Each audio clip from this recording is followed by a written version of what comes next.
Welcome, one and all, to Off the Top Rope with powerful live action from superstars such as Dr. Fumes and Saiyan Sensei. Hello. Saiyan Sensei. How are you guys doing? This is going to be a apology to start off the show. The tone just went totally down. I know it's a big 180. I was hyping you guys up, but that's what wrestling is about, subverting expectations. Yeah, I'm sorry I haven't released an episode in a while. Life's been happening. Work. I broke my foot. Mm-hmm. That's pretty recent. Still kind of hurts.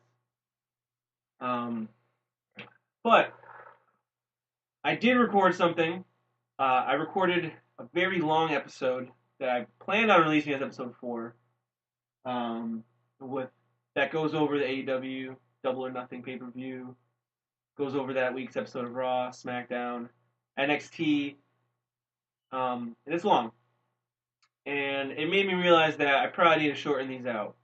So going forward, I'm going to probably release a lot shorter episodes covering each individual show. Especially once AEW comes out in, I think it's September, November, somewhere in the fall. I don't want these episodes to be like 2 hours long. I want you to be able to consume them. Bite-sized chunks. While you're driving to work. Or on the toilet shitting. Maybe you're on the toilet and you're pooping just a little bit longer so you can finish watching one of my videos. I'd appreciate that. But either way, that's going to be the new format going forward. From now on, starting this next week, I'm going to have, starting next week, later today, hopefully, or whenever you hear this, the AEW Raw, SmackDown, NXT episode will be released. Saiyan Sensei hopefully can do that. It would be much appreciated. His mad editing skills. You can't see it, but he's putting his hands together like he's praying to the wrestling gods. Mm-hmm. Yeah. So, anyways, now time to start the show. So, I don't know if you've heard about this. I wanted to start the show off with something controversial. Whoa. Are you gonna hurt some feelings now? No. I shouldn't, but that's actually what this is about. So, funny you should say that. Recently, at a Ring of Honor taping. Ring of Honor is an indie wrestling scene. They're actually pretty popular. They have their own show. They have pay-per-views. It's where Cody Rhodes was at before he started AEW. Okay. The Young Bucks. That's where a lot of them made their money. Bully Ray, also known as Bubba Ray Dudley. Oh, he still wrestles? Formerly the Dudley Boys. Yes. He still wrestles. He's a Ring of Honor wrestler. Good for him. ROH. He got into the news for having some beef with a fan. Oh. And I guess what had happened was this one fan, this woman, and I will say she's a rather attractive woman. I saw her Instagram, or her Twitter rather. That's where it was a link from Reddit, sent me to her Twitter so that I research. Read the story. It was for research. I'm sure anyone that's read the story has definitely been to her Twitter account. For research. And she's been to several Ring of Honor shows. And Bully Ray is obviously a heel. And he says some heel shit. And have you ever seen his clips from ECW? He used to say some shit. Mm-hmm. He used to be very, what's the word? Misogynistic? Yeah, but that was the time also. Different times, exactly. Different times. But this is 2019. So, I guess,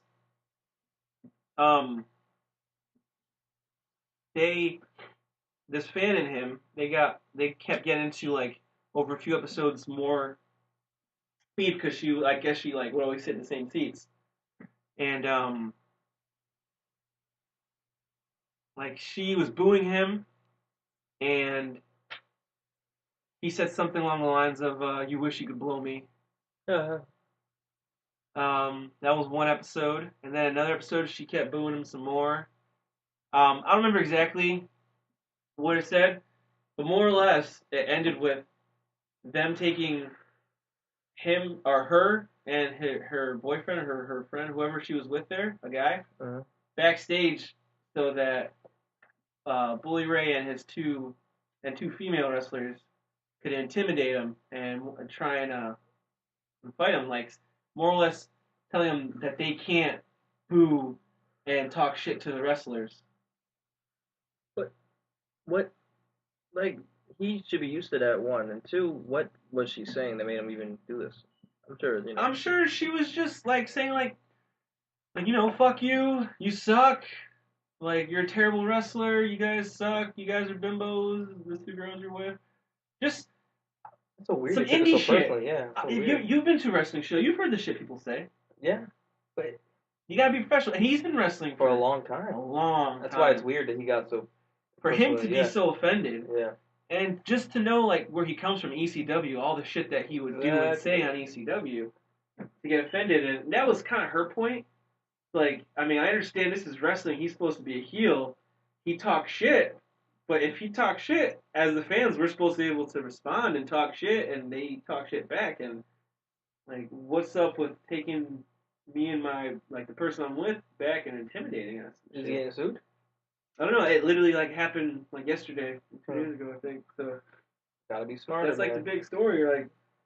Like that's, and I guess that's. I mean, I don't really talk about Ring of Honor because it's just not really notable. It's indie wrestling. It's good wrestling, but there's nothing really big to talk about of substance. They have good wrestlers. That's it.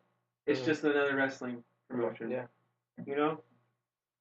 But to be in the news for something like this isn't good. Who would think would be smarter? And I guess they've been in the news for other negative things lately too. I mean, there's a reason why Cody Rhodes decided and the Young Bucks decided to do it alone. Mm-hmm. Go out myself, Dad. Yeah. I don't need your money no more, dude. Yeah, it was a big Ring of Honor controversy. You guys can talk about what you think in the comments. Let us know. Let us know what you have to say. I think it's dumb. Really dumb. Of Bully Ray. It's just like, come on, dude. You're supposed to be professional, man. If you're gonna say shit like that, I guess we'll hear more of the story as it unfolds. But it doesn't sound good. Another not sounding good news. We'll talk John Moxley, formerly known as Dean Ambrose, WWE. He was on a podcast with Chris Jericho and another podcast where he was talking a whole bunch of smack about WWE. Too much smack. You think it was too much? No, it was the right amount of smack. It was just, it's just honestly, he's just fucking reassuring shit that we already know. And that's the thing, like, it just feels good to hear it. Fans, I feel like most fans already all know this, and it's just something that I don't know, like you just accept that we've accepted as fans, or just people don't care about because they think wrestling is stupid and childish and fake. But these are still workers, people working for money. Like they deserve some level of respect, some dignity, compensation. The stuff that he was saying was funny though. Man. I'm on topic a little late, but yeah, if you haven't heard it, go check that out. He did another podcast too where he was talking about how good it felt to just get it off all his chest. I can imagine. Yeah. Yeah, I'm sure these guys are under contract, like fucking not to say shit. And like his whole thing now, I don't know if you've seen it, but his whole gimmick, kind of now with like AEW and New Japan, is unscripted violence. That is a direct knock at WWE. No scripts, man. Unscripted violence. There was this. I was in the interview. He was talking about how one of the interviews I heard him talking. He said how he did the promos with Cody Rhodes in AEW, and he pretty much like just get a camera in front of me and I'll start going. and he did like 5 promos in 10 minutes, and he's like, that's with WWE, like one promo takes an hour. And I believe him when he says that. Yeah, dude. And like it's just like if you're talented, like just let yourself. They should just let you be talented, you know. You definitely should, but that's just Improv is a real thing, and I feel like wrestling is all about improv. Like wrestling is one of the ultimate like improvisational forms of acting, and it is acting. Just a lot of those people are acting in their own personas, which happens in movies a lot too. Like Michael Cera is not acting like anybody other than Michael Cera. You know, Zoe Deschanel, that's her. Like there's some people that are just acting like themselves. people have no fucking nuance, bro. They want things how they want them, and it's just how they want it. It's fucked up. Speaking of John Moxley though, in New Japan he just won the title over there. I don't know if you saw that. Picks, yeah, man. The IWGP US Championship belt against Juice Robinson. Juice Robinson. The match was pretty dope. At the end of the match, I did watch it. I didn't check it out because I just want worth watching. At the end of it, he uses his Dirty Deeds DDT, the underhook double arm DDT, which I've always disliked. If there's one thing about Dean Ambrose's character I don't like, it's his finisher for WWE. He uses it? Huh? They move? So this is what they did in that match. It was almost like he retired it, or as to say that was his, like that move's not good enough. It was another shot at WWE, more or less. The match ended with him using his WWE Dirty Deeds and going for the pin, and the dude kicked out of it. So he gets up, and the guy's still on the floor, and John Moxley gets up, and he's like looking around, and he just smiles to himself, like, all right. So he picks him up again, does the double underhooks again, but this time instead of just dropping straight down, he lifted the dude up in the air and like suplexed him almost like DDT, like the Brainbuster DDT, straight down to the dude's head. Kind of, but he was still like holding him, like almost like he was like pile driving him, right. DDT. That shit looked dope. They have more fucking room to be themselves. That shit was cool. And I guess it's gonna be like I don't know what it's gonna be called, the Super Dirt Deeds or Death Deed or I don't know, End Deed, something. I'm still the fucking think of something, dude. It's just Death Note. It's nice to see them be more fucking creative with their things, man. Have more control of their names and moves and shit. Yeah, about fucking creativity, man. It was a good match. That move ended the match. I feel like that's gonna definitely be his new finisher going forward. We'll see if he ever uses Is fucking New Japan and AEW like just cool like that? They could just bounce back and forth, or just but there's no contract. Well, I guess they're more how wrestling used to be, where the wrestlers are contracted, but not like WWE like makes their contracts for like 5-10 years. Their contract for like this match, this show, just that's cool. Like they just, but that's WWE treats them like that as far as like health benefits go, and how like the government how looks at it, for like tax purposes and shit. And but he makes them work as if they're like exclusive, so he doesn't like give them all the exclusive benefits that someone should have, like a full-time worker should have. Tisk. And so yeah, that's a good analogy. They're pretty much part-time workers held to full-time standards. Walmart. Yup. My job right now, actually. Anyways. Yeah. So, but yeah, AEW, I think, and New Japan definitely are like, all right, we'll contract you for, like, there's definitely some wrestlers in AEW that they contract for long contracts. Yep. I know for a fact that was one of the things I heard negative about AEW. What was it again? Sorry. That they kind of do the contracts like WWE where they have long contracts. Right. But they also do, like, unlike WWE, mention other wrestling promotions and mention like, and the wrestler like Jon Moxley is definitely going to be in AEW, but he's also the New Japan champion right now. Gotcha. So like they're gonna be like he's the New Japan champion. Like they're not kind of like boxing. Where like exactly. Gotcha. Like they're the champion for that promotion. Right. That's cute. Hey man, this should be more fucking friendly, dude. That's the thing. This man just wants to make all the money. Great. He doesn't want competition. Great bastard.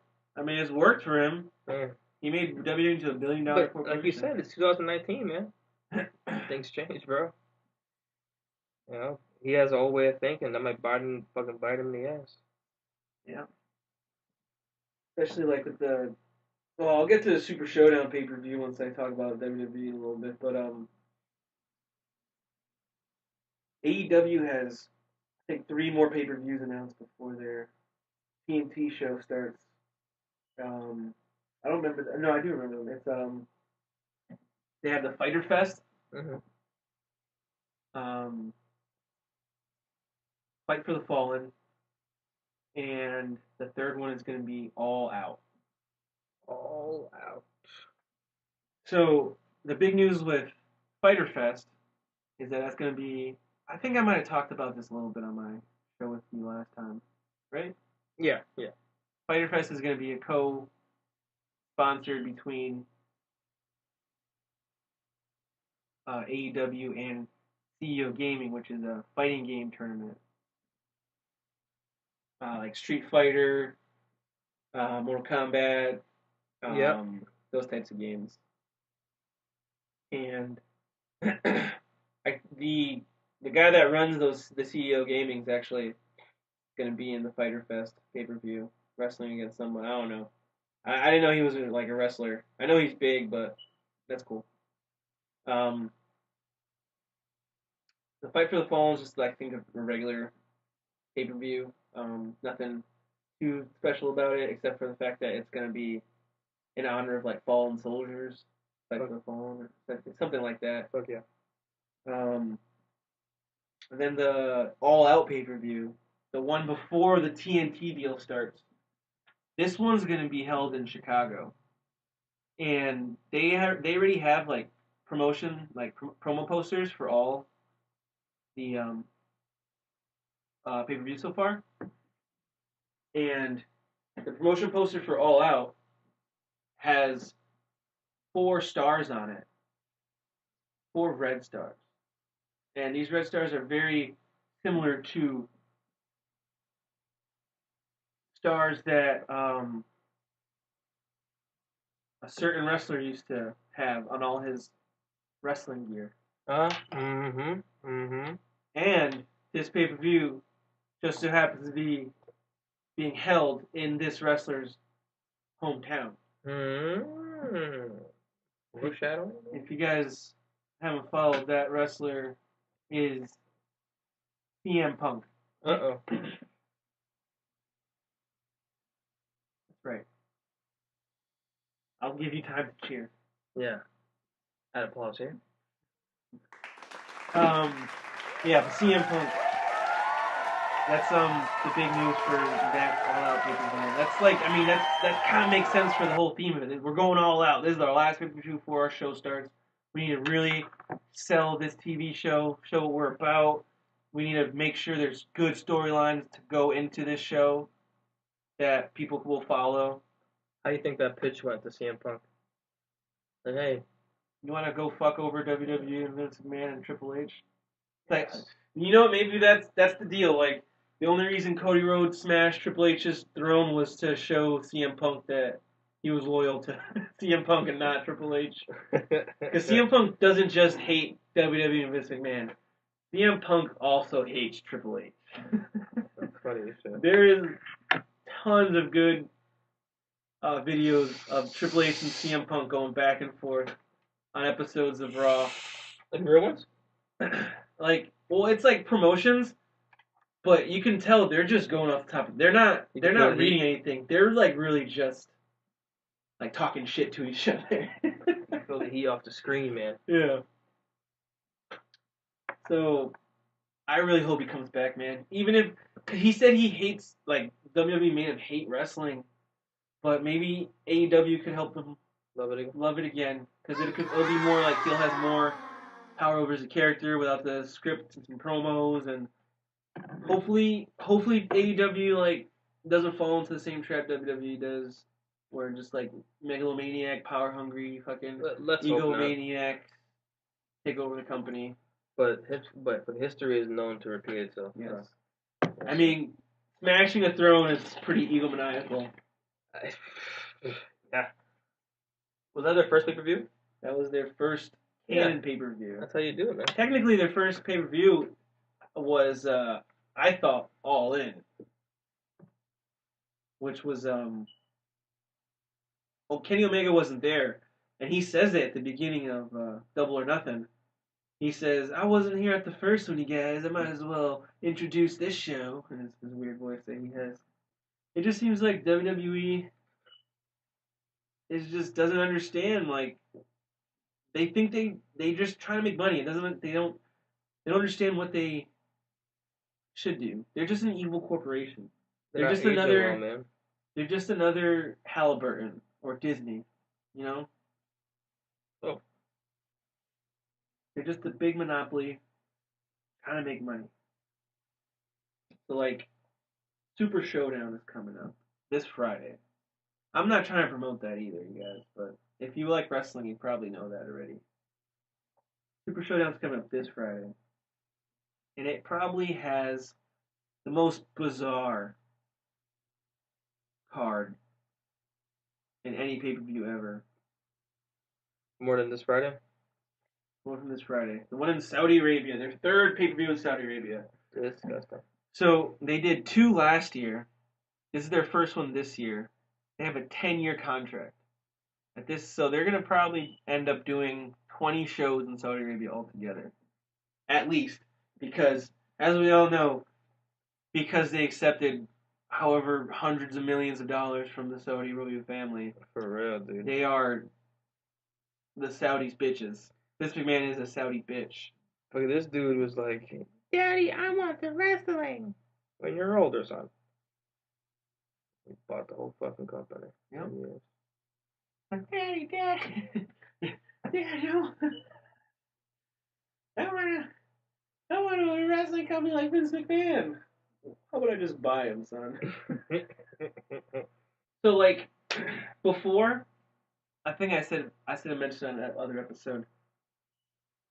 They were promoting the Saudi episode as a just as good or exceed WrestleMania. No, thank you. It will be just as good or exceed WrestleMania. That's what it was promoted as. But it's not being promoted as anymore. It's being promoted as a pay-per-view equal to WrestleMania. So I think originally, that was like the Saudi royal family, like, all right, so you're gonna say this pay-per-view in Saudi Arabia is gonna be better than WrestleMania, and Vince McMahon did it because he's a Saudi bitch. Saudi bitch. Like I said. How much? He's like, he went on his knees, opened his mouth, and was like, how much? He took it. But I think people started to make fun of him, or he realized that how much of a bitch he looked like. So I think he argued a little bit. He's like, no, maybe not better than WrestleMania, but just as good. So, we'll see. You shall see. This Friday, man. Oh my god, they're gonna have a Goldberg versus Undertaker main event. Out of fucking nowhere. What? Where did that come from? They had I'm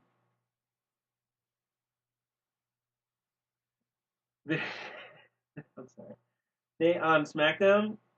I'm gonna do an actual SmackDown review soon. Starting next week is when I'm gonna do the new format. This week I already did the Raw and SmackDown together. That's coming out soon, you guys. But I'm just gonna at the end of SmackDown, Goldberg says a line that I thought was hilarious. What did he say? He goes, There's Taker.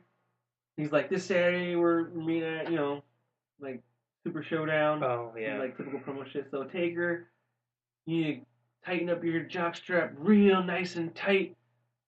Or he was tighten up that, get your jock strap on and tighten up that son of a bitch real nice and tight so we can get down on this mat. Nah, don't like that. I don't like that at all. I thought that shit was hilarious. Don't like that whatsoever. Oh my god, I should have done more. Oh, there's another really weird line in that show too. They had Lars Sullivan finally speak, and the first thing after weeks, months of promotion for this guy, the freak show, the freak Lars Sullivan, like how intimidating and scary he is, and everyone's just scared of him, and he just comes through and dominates and just completely train wrecking people and blowing over everybody. The very first thing out of his mouth. What was it, Mr. Fumes? Yeah. Mr. Dr. Fumes. The mic lady, Kayla, ask her like, why have you been doing all this stuff? All the stuff that I just aforementioned. And he says, why does the nightingale sing its sweet songs? What? He's a neckbeard? He is a neckbeard! Ow. What the fuck? My bad, that was just exciting. Because, like, he is a neckbeard. He has, like, legit just the neckbeard. Like, he doesn't have anything in the front. He has no, like, soul patch goatee combo. That's hilarious. He just straight has a neckbeard. Vince would be a neckbeard. And the very first thing out of his mouth was, why does the nightingale sing its sweet songs? And then he said, but then the second thing out of his mouth was, why does the lion stalk its prey? That would have been a more fitting opening line. Maybe just completely take out that nightingale line. I am thoroughly less intimidated. That is gross. Why does the nightingale sing its sweet song? Excuse me, sir? Oh, like, yeah. Like I'm supposed to go. Oh, this is who I was afraid of? Oh, never mind. Fucking nerd. You fucking neckbeard? You're just a big old softy, aren't you? Look at you. Where's your poem book? Shout out to all the neckbeards. Yep, neckbeard shout out. Yep. So I just want to end this show. Last topic. The golden nugget in WWE, that is NXT. They just had a pay-per-view recently. NXT TakeOver 25. I'm a little offended that they didn't say NXT TakeOver Bridgeport. Bridge what? They just said NXT TakeOver 25. I guess 25 is a better. It's like celebration, It's an anniversary. It's a special number that you reach, quarter century. But all the other pay-per-views are like TakeOver Chicago, TakeOver Philadelphia, TakeOver New York, TakeOver New Orleans. Nope, not this one. I don't know what a Bridgeport is. But it was in Bridgeport, Connecticut. Mulana and myself went to that live, and it was better than any WWE show I've ever been to. It is a pay-per-view, and I've never been to a WWE pay-per-view. I've been to several shows. It was just great, man. The atmosphere, everything about it. People just just legitimate wrestling fans. People just loved it. They have I found out there's a new chant that people do in crowded hallways. It's not the woo anymore. Because before, like, anyone that's been to a wrestling show will tell you, not even a fan, just anyone that's ever been to a wrestling show, if someone says woo, any wrestling fan within earshot distance will instantly repeat it at the top of their lungs. Woo! It's just going to happen. Contagious. It didn't happen this time because Stan Sensei is a wrestling fan. Oh, woo, I'm sorry. um,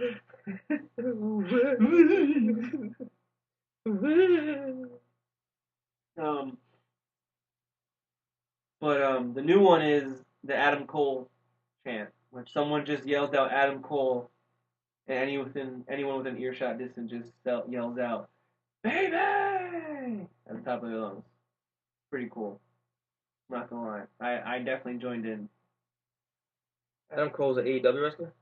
Adam Cole's an NXT wrestler who Oh, hopefully will make it into AEW one day hopefully. because I doubt WWE will use him properly on the main roster. But he is the new NXT champion. He beat Johnny Gargano in a great match. Definitely a 7 out of 7 worthy match. I will say I'm a little upset Johnny Gargano lost in his first title defense because now that's 2 belts that he's lost in his first title defense. And he's only been champion twice. He was the North American champion. He lost in his first defense against Velveteen Dream, who is still the champion. He's defended it twice now, I think. Velveteen Dream. Yep, shout out to him. He's a dream maker. Whatever. Yeah, he defended his belt in this pay per view too against Tyler Breeze in a really good match. Let me tell you, WWE definitely didn't use Tyler Breeze the proper way. Because that match was great. Him and Velveteen Dream put in a couple good spots, like the selfie spot when he threw him on the table. Velveteen Dream stole his phone, did a selfie, good stuff. Yeah, but in his second title defense, Johnny Gargano lost to Adam Cole. Well, I mean his first title defense with the NXT Championship, he lost to Adam Cole, the guy he beat.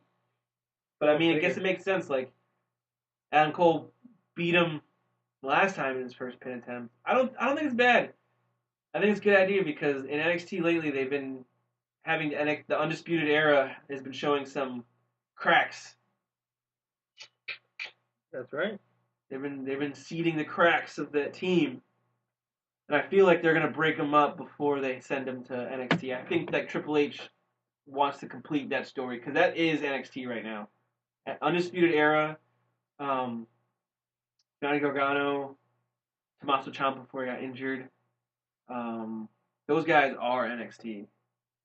All 4 of the Undisputed Era. NXT is gonna soon become the WWE because It's better. It's imploding, man. It's imploding. The fans are starting to notice. We're noticing that we can see that there's more. We're seeing more into their business and now than we ever did before because of social media and shit. And they're more in tune with us. Yeah. So that's People, gonna be their downfall. like it's hard to keep a secret when people aren't threatened with death. You know. Yeah. Yeah. And like the only reason why these huge government agencies and shit can keep secrets is because everyone that works for them knows that they and their family will die if they release these secrets. But it's not like that for WWE. The people that work for WWE, they'll release secrets all the time about what happens behind the scenes, behind the curtain. Behind the iron drape. I guess I'll go backwards. Shayna Baszler beat Io Shirai for the Women's NXT Championship. That was a good match. At the end of it, Io Shirai fucked her world up with a kendo stick. You should have seen her welts. Yeah. Worse than fucking Charlotte Flair and Ronda Rousey. Yep. Worse than them. Yep. Shayna Baszler, man, she's an MMA fighter too. That's the thing. She came from the MMA world, and she had a really good record too. Like she's no joke. She's the real deal. Like I said, she's like a better Ronda Rousey because she's been coming up, like making her name in NXT. She's more likable. Yeah. She's actually a heel. She's more dislikable, but she's definitely more entertaining to watch. Her face, like I'll show you a picture of her. She looks scary. Like you know how Ronda Rousey has that pouty look. This is her. Yeah. Yeah. She kicked my ass. This looks scary, man. Yeah. Then there was a ladder match. Watching a ladder match live, I'm gonna tell you, seems a lot more painful live. Those hits look a lot worse. I can imagine. The falls seem a lot worse. Yeah, dude. It is especially with things like fucking NXT where it's more raw. Like we said before, it's a better show. Just comes down to that. And then the first match was Matt Riddle versus Roderick Strong. Matt Riddle won. I don't like him. He's a douche. And that was that. Otherwise, a great show. I was rooting for Roderick Strong. With that, though, you guys, I think I'll just end this here. Like I said, I don't want it to be too long. This has been episode 4 of Off the Top Rope with Dr. Fumes, special guest. Dan Sensei. Dan Sensei, as always. Stick with us, you guys. Episode 5 is going to be coming out later, which is going to be late. It'll be a special episode. I mean, I say episode 4 a couple times in it. Don't worry about it. Check it out at your leisure. It's out of date, but I make a lot of good points and references in there. We are evolving, man. We are an evolving, entity. This has been Off the Top Rope. Catch you guys at the next show. Ding ding ding ding ding ding ding.